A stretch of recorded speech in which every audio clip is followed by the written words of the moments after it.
আসসালামু আলাইকুম এভরিওয়ান, আমি মোহাম্মদ মিদুল শেখ। আমার ফেসবুক পেজ এবং ইউটিউব চ্যানেলে আপনাদের সবাইকে স্বাগতম। অনেক দিন যাবত হয়ে গেছে আমি ভিডিও ছাড়ি না। আজকে ফেসবুক ইউটিউব যেখানেই ঢুকি না কেন একটা জিনিস বারবার ঘুরপাক খাচ্ছে, একটা জিনিস বারবার নিউজে চলে আসছে। আপনারা চাইলে বিভিন্ন নিউজে ইতালি লেখে সার্চ দিলে ভিডিওটা আপনাদের সামনে চলে আসবে। আজকে বাংলাদেশে একটা কর্মসূচি করছে, তারা বলছে যে যারা আমাদের বাংলাদেশি ভাইরা ওয়ার্ক পারমিট বাইর হওয়া সত্ত্বেও, এম্বাসিতে জমা দেওয়া সত্ত্বেও আপনার এখনও ভিসা বাইর হচ্ছে না, 1.5 বছর 2 বছর পার হয়ে যাচ্ছে, কেন এত সময় নিচ্ছে?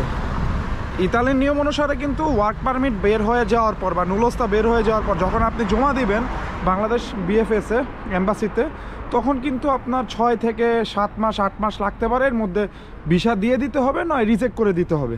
কিন্তু এমনও অহরহ মানুষ আছে 1.5 বছর 2 বছর 3 মানে বছরের পর বছর যাইতেছে, এখনও ভিসা বাইর হইতেছে না।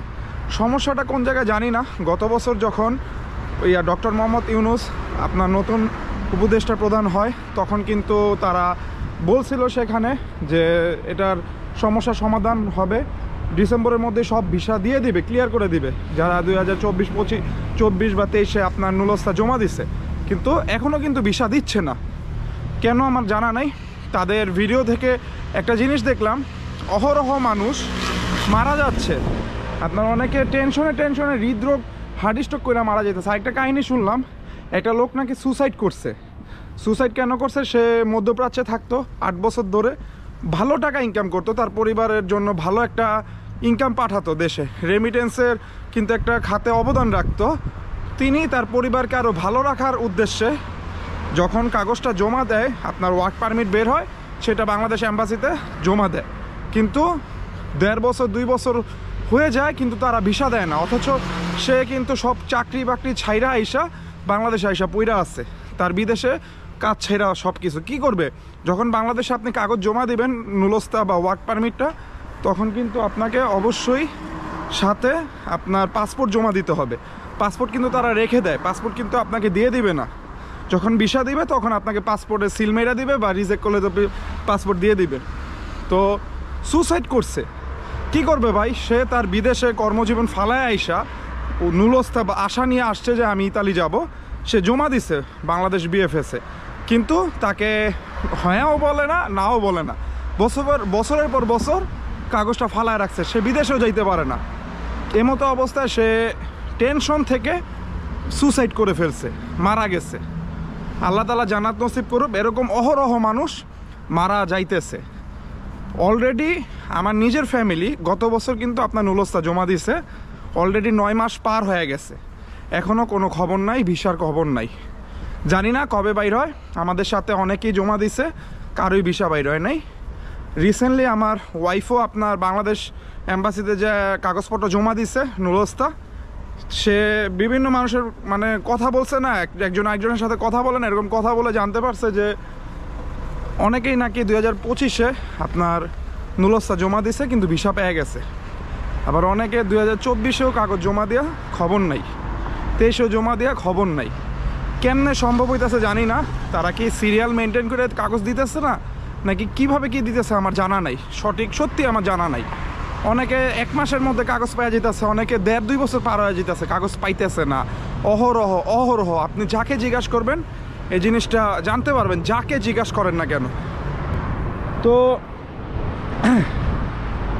এটার মানে যদি ডক্টর মোহাম্মদ ইউনুস একটা পদক্ষেপ নেয়, তাহলে আশা করি এই জিনিসটা আপনার অতি শীঘ্রই ঠিক হয়ে যাবে।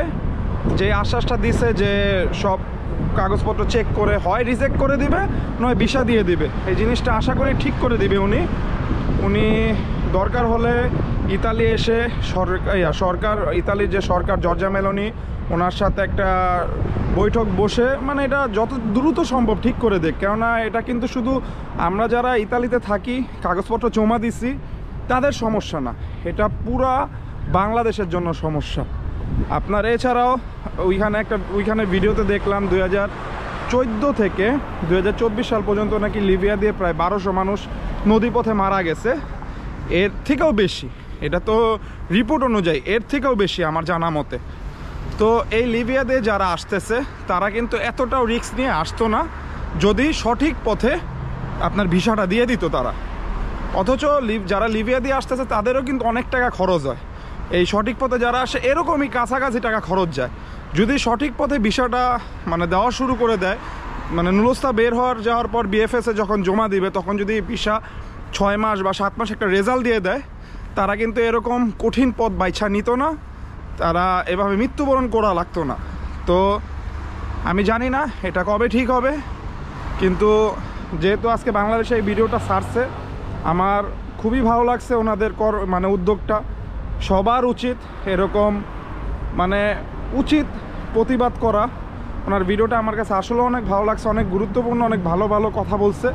আপনারা চাইলে বিভিন্ন নিউজে পোস্ট করছে, ভিডিও ছাড়ছে, আপনারা দেখতে পারেন, ওনাদের পুরো ভিডিওটা দেখতে পারেন, কারণ প্রত্যেকটা কথা ইম্পর্ট্যান্ট এখানে। আর জানি না বর্তমানে এমন অবস্থা, বাংলাদেশে আগে তো অ্যাপয়েন্টমেন্ট লাগতো না, আর এখন অ্যাপয়েন্টমেন্ট পাওয়া যায় না। নুলস্তা বাইর হয়েছে, ওয়ার্ক পারমিট ইতালি থেকে দিয়ে দিছে 3 মাস 5 মাস পর, অথচ সে অ্যাপয়েন্টমেন্টের অভাবে সে বাংলাদেশে জমা দিতে পারতেছে না কাগজ। এই হলো বর্তমান অবস্থা। তো সে যদি অ্যাপয়েন্টমেন্টই লেট করে ফেলে তাহলে কিভাবে কি জমা দিবে? একটা কাগজ, একটা নুলস্তা 6 মাস মেয়াদ থাকে। আমি জানি না 6 মাস ওভার হয়ে গেল হয়তো, বা এটা প্রসেসিং করলে ভিসা দেয়, আমার সঠিক জানা নাই। কিন্তু আমার একটা জিনিস আফসোস হইতাছে যে শুই না যে অনেক মানুষ অপেক্ষা করতে করতে মানে হার্ড স্ট্রোক করতেছে, নয় একভাবে না একভাবে মারা যাইতেছে।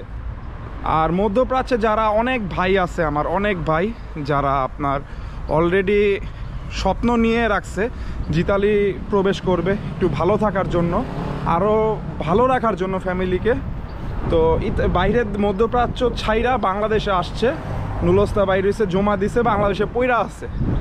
তারা কিভাবে তাদের পরিবার চালাবে আমার জানা নাই। তো এটা দোয়া করি আল্লাহ তাআলা একটা সঠিক রাস্তা দেখায় দেখ, আর আমাদের প্রধান উপদেষ্টা ডক্টর মোহাম্মদ ইউনূস এটার একটা পথ বের করুক, দ্রুত এটার একটা ব্যবস্থা করুক। হয়তোবা একটা টাইম নেক 5-6 মাস 7-8 মাস, এর মধ্যে মানে জমা দেওয়ার 5-6 মাসের মধ্যে একটা রেজাল্ট দিয়ে দিবে, হয়তো হ্যাঁ নয়তো না, বা একটা রিজন দিয়ে দেখ যে আপনার এই সমস্যাটা। তো অপেক্ষার পর অপেক্ষা যদি এভাবে করতে থাকে মানুষ 1.5 বছর 2 বছর, তাহলে কিন্তু জিনিসটা খারাপ। 2 বছর পর অনেকের আছে রিজেক্ট লেটার পাঠিয়ে দিছে যে আপনার ভিসা রিজেক্ট হয়ে গেছে। ওই লোকটা কি করবে? ওই লোকটা যে 2টা বছর আপনার জন্য এই ভিসাটার জন্য অপেক্ষা করছে, রিজেক্ট খায় বসে আছে, কি করবে এই লোকটা? 2টা বছর তার বিদেশ ছাইরা এসে বাংলাদেশে পইরা আছে, জানি না তাদের ভবিষ্যৎ কি হবে। তো আল্লাহ তাআলা ভালো রাখুক, সুস্থ রাখুক। আর আমি অনেক দিন পর আমার ইউটিউব চ্যানেলে ভিডিওটা ছাড়লাম।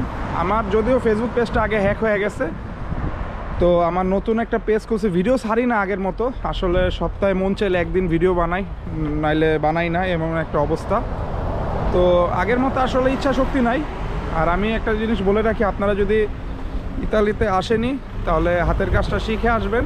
যারা ঝালাই মানে যারা জাহাজে কাজ পছন্দ করেন, ভালো একটা ইনকাম আছে, আপনি হাতের ঝালাই কাজটা শিখে আসতে পারেন, যার জন্য আপনার জন্যই ভালো হবে আপনি যদি হাতের ঝালাই কাজটা শিখে আসতে পারেন। এছাড়া আরও বিভিন্ন কাজ আছে, আপনি পিৎজা কীভাবে বানায় এটা শিখতে পারেন, বা চুল কাটে, হেয়ার স্টাইলিশ বলে চুল কাটে কীভাবে এটা শিখতে পারেন। এগুলো হাতের কাজ শিখে আসলে আপনি একে বসে থাকতে হবে না, আপনার আইসা দেখা গেল কাগজপত্র হওয়ার সাথে সাথে ভালো একটা জায়গায় কাজ পেয়ে যাবেন। আর যদি হাতের কাজ না পারেন একবারে, তাহলে কপালে দুঃখ আছে। এখানে ইতালিয়ান ভাষাই চলে, ইংলিশ চলে না। তো ভাষাগত দিক দিয়েও আপনি পারেন না, কাজও পারেন না, অনেক সমস্যা নিজের লোক না থাকলে। তো কাজ শিখে আসুন, আপনার কারো পায়ে ধরা লাগবে না।